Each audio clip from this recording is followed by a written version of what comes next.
The Secret of the Champions, rahasia burung juara. Ketika merpati yang Anda harapkan menjadi merpati yang baik namun gagal menunjukkan performa yang baik sesuai harapan Anda, maka tidak perlu mencari jauh-jauh untuk menemukan penyebabnya. Di sini ada dua kemungkinan, entah burungnya yang tidak baik atau memang pada saat dilatih tidak dalam kondisi yang baik. Mungkin saat ini sangat jarang ditemui bila seorang peternak tidak memiliki burung yang bagus atau telah juara karena penyebaran burung merpati begitu luas, tidak mengenal waktu dan jarak. Pada situasi saat ini kita tidak dapat memprediksi siapa burung yang akan menang di setiap perlombaan baik lomba tingkat lokal maupun nasional karena penyebaran terah merpati juara begitu luas dan cepat. Sehingga penyebaran terah burung juara itu saat ini tidak hanya di kalangan atas namun sudah menembus pada level menengah bahkan kalangan bawah. Bisa kita lihat pada setiap lomba, di mana pemenangnya selalu berubah dan sangat sulit ditemui bila yang menjadi juara hanya burungnya, hanya itu saja. Kesalahan besar, rendahnya kualitas merpati atau perawatan yang buruk. Itulah dilema besar bagi para penggemar merpati sehingga membuat sprinternya tidak mendapat hasil yang maksimal. Kualitas terbaik atau terah terbaik dan perawatan yang baik ini sudah berulang kali saya sampaikan merupakan kunci untuk bisa menghasilkan burung yang baik. Dan ini tidak bisa dipandang sebelah mata. Dan terah keturunan terbaik yang selalu kita bayangkan menghasilkan burung yang baik tidak serta-merta menghasilkan burung yang baik. Tapi Anda tidak bisa menelan pendapat ini bulat-bulat. Jika seseorang tidak bisa menilai secara pasti apakah burung ini baik, maka dia pun tidak bisa menilai bahwa burung yang ini buruk. Sehingga dalam menilai burung tidak hanya menilai dari sisi baiknya saja, namun kita juga harus mampu menilai dari sisi buruknya, demikian juga sebaliknya. Sehingga kita bisa menilai burung secara keseluruhan dan utuh.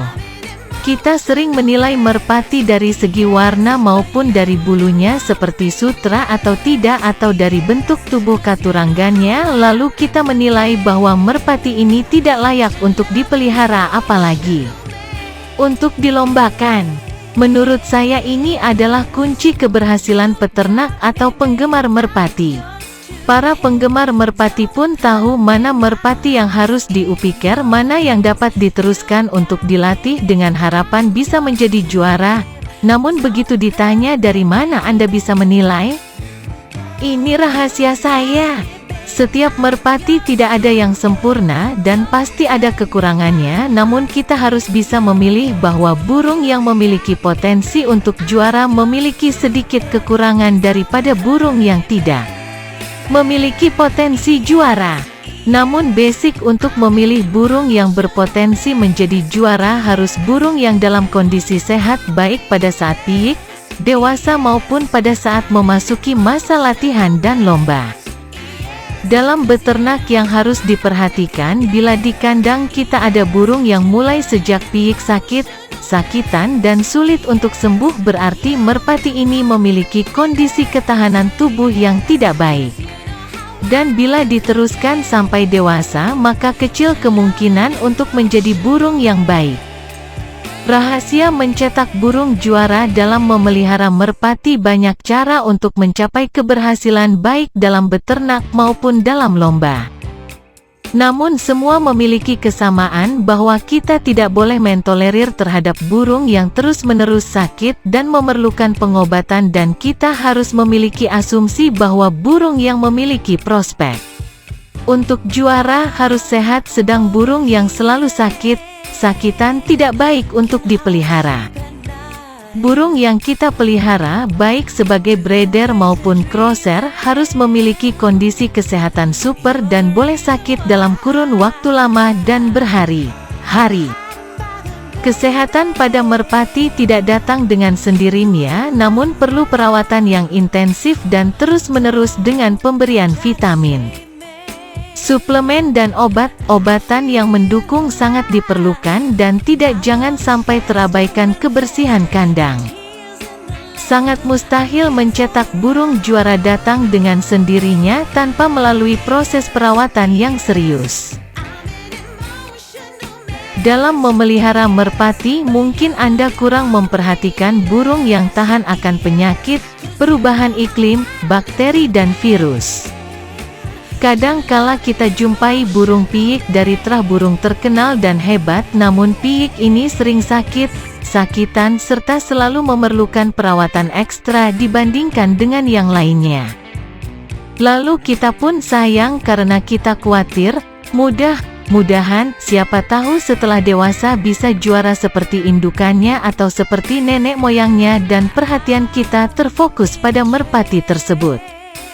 Ini adalah awal ketidakberhasilan kita dalam beternak, dalam memelihara merpati, karena burung yang lebih bagus akan tidak terawat karena perhatian kita terbagi terhadap burung yang memerlukan perhatian lebih.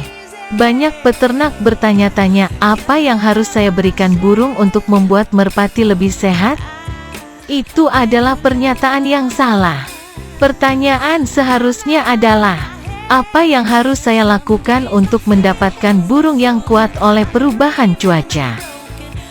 Burung yang sehat dari mulai mempersiapkan kedua indukannya, pairing, sebelum dijodohkan akan menghasilkan anakan yang baik dengan kekebalan yang baik yang tidak memerlukan obat-obatan terus-menerus. Jawabannya adalah seleksi terhadap piyikan Anda, dan jangan ragu untuk menyingkirkan secepatnya.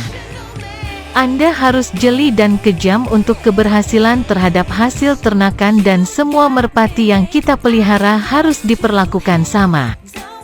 Bila kita menjumpai piyik yang menetes mau berkembang menjadi dewasa dan selalu menunjukkan gejala yang selalu sakit-sakitan, maka Anda harus gunakan tangan besi untuk menyingkirkannya. Dalam melakukan seleksi pun harus Anda lakukan terhadap merpati yang diternak, bahwa merpati yang memasuki masa ternak harus dalam kondisi fit dan sehat, serta tidak dalam kondisi stres apalagi sakit. Sehingga mulai memasuki masa menjodohkan, bertelur, mengeram, meloloh, kita sudah melakukan seleksi dan kita sudah mengamati sejak awal. Penilaian terhadap prestasi merpati. Beberapa pernyataan penilaian terhadap merpati, yakni, beberapa orang berpikir bahwa burung berasal dari terah yang baik akan menurunkan anakan yang baik. Tidak selamanya ini terjadi. Burung berasal dari terah yang baik bila sudah dilatih tidak menunjukkan kinerja yang baik harus segera diupiker atau disingkirkan, karena burung yang baik akan mudah dilatih atau ada peningkatan setiap masa latihan. Burung yang diternak, breeder, bila dalam 4 tahun tidak memberikan keturunan yang baik untuk tidak dilanjutkan mengambil keturunan. Bila akan hanya tetap dipelihara, minimal bisa menjadi lolohan yang baik, agar tidak mempersempit kandang ternak. Merpati yang telah berumur 2 tahun, 2 kali rampas, tidak ada peningkatan prestasi, kinerja harus segera disingkirkan karena akan jarang terjadi peningkatan prestasi terhadap merpati yang umurnya semakin meningkat menjadi tua. Burung yang kinerja baik akan mampu menunjukkan prestasi dalam kurun waktu 2 tahun, 2 rampasan. Merpati muda di dalam lomba merpati pos yang diadakan di Belgia dan Belanda dalam kurun waktu dekade yang lalu. Jika kita melihat hasilnya saat ini, bahwa juaranya banyak didominasi oleh merpati muda yang berumur 2 tahun. Merpati yang mendapat juara bukan dipengaruhi oleh faktor vitamin atau jamu, karena banyak peternak yang mempersiapkan merpati mulai dari piyik hingga dewasa dengan pemberian suplemen yang berlebihan, dengan maksud agar merpatinya setelah dewasa memiliki kondisi tubuh yang kuat. Namun dalam hasil penelitian berbeda bahwa pemberian obat-obatan selama bertahun-tahun membuat merpati menjadi lemah. Banyak pemain peternak merpati tidak menyadari bahwa obat dikembangkan untuk menyembuhkan penyakit, bukan untuk menguatkan merpati atau menambah kemampuan merpati.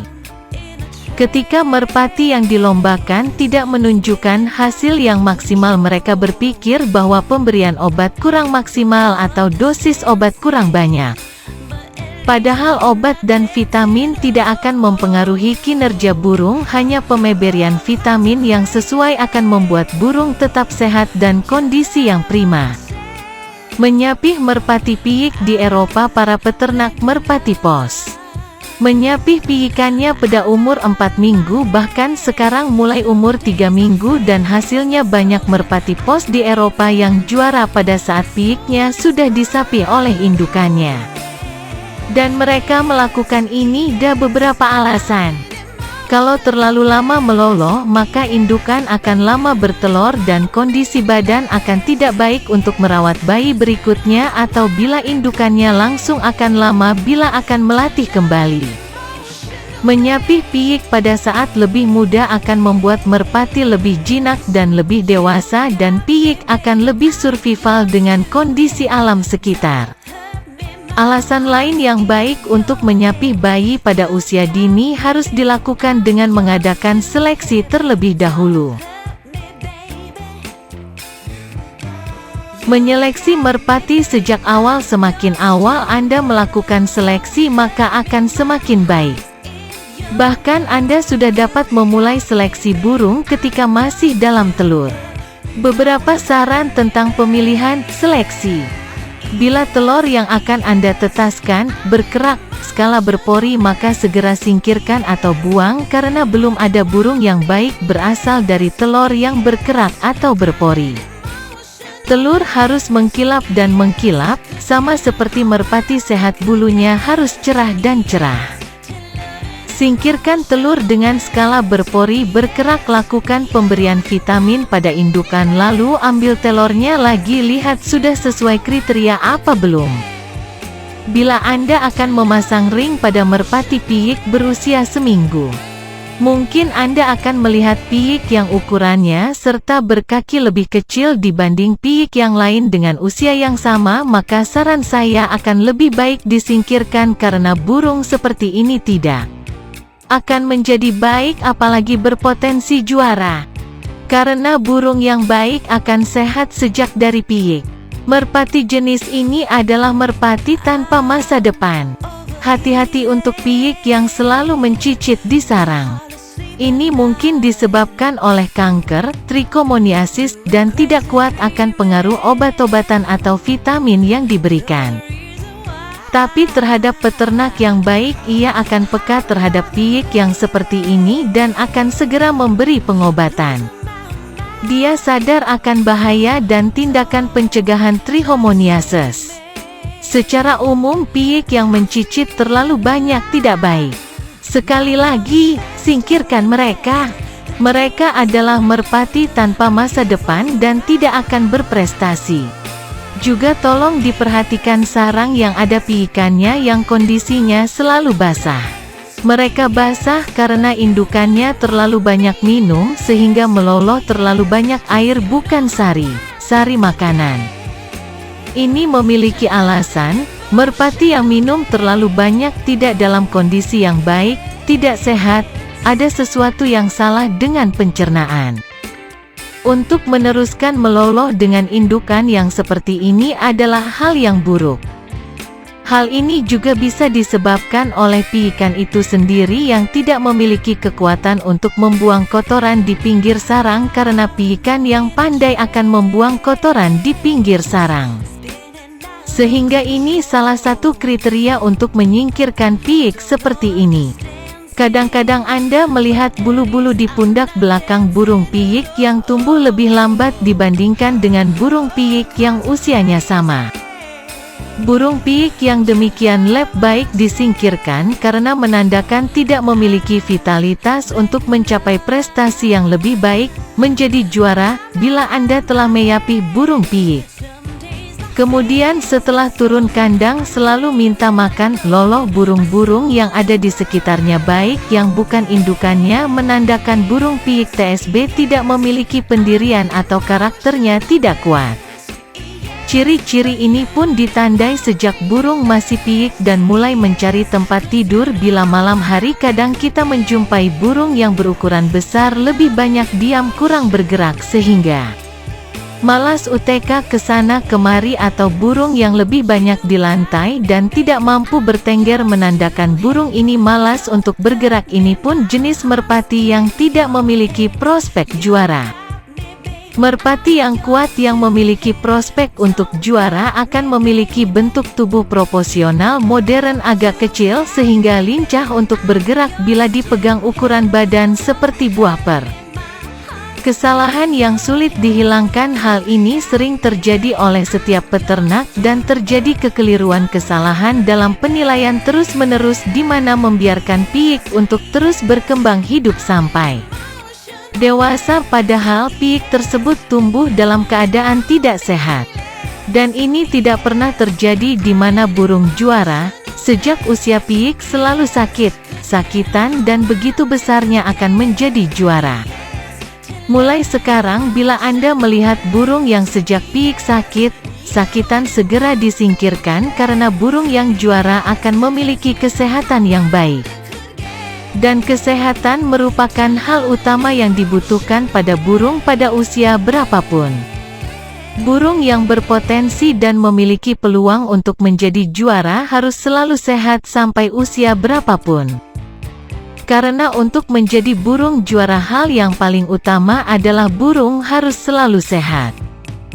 Ciri positif burung yang mandiri dan berkarakter. Selain ciri kesehatan yang utama bagi burung yang baik, maka ciri lain yang dapat dikenali dengan mudah terhadap burung piik yang mandiri dan berkarakter adalah burung tersebut akan selalu berusaha di tempatnya dan tidak mudah berpindah dari tempatnya sekalipun di suasana gelap. Ini salah satu ciri burung yang mandiri dan berkarakter dengan mempertahankan tempat tinggalnya serta tidak berpindah-pindah.